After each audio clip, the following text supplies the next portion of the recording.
Here's today's In Touch devotion. Today's scripture reading begins in verse 11 of Luke chapter 15. And Jesus said, "A man had 2 sons. The younger of them said to his father, 'Father, give me the share of the estate that is coming to me.' And so he divided his wealth between them. And not many days later, the younger son gathered everything together and went on a journey to a distant country. And there he squandered his estate in wild living. Now when he had spent everything, a severe famine occurred in that country, and he began doing without. So he went and hired himself out to one of the citizens of that country, and he sent him into the fields to feed pigs.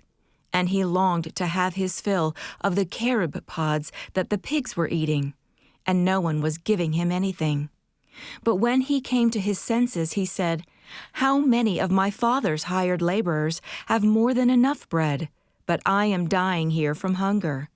I will set out and go to my father, and will say to him, Father, I have sinned against heaven and in your sight. I am no longer worthy to be called your son. Treat me as one of your hired laborers.'"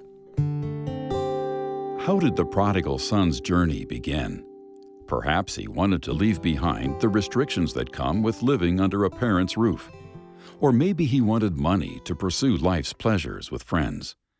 Whatever the case, the prodigal son's desire emboldened him to prematurely ask for his inheritance, and then to abandon home and the things he'd been taught. A Christian who is turned away from God might follow a similar path.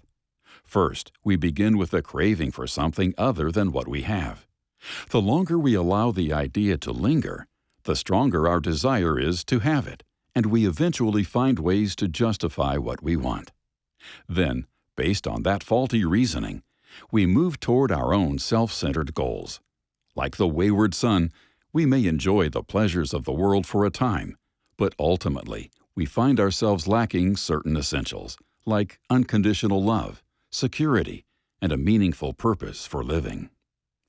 Those of us who are believers should understand the reality of our situation. We're up against Satan, our active enemy, a world that doesn't value God, and our own tendency to prefer pleasure over obedience. If we want to avoid self-deception, we must make Scripture the basis for our thought life and choices.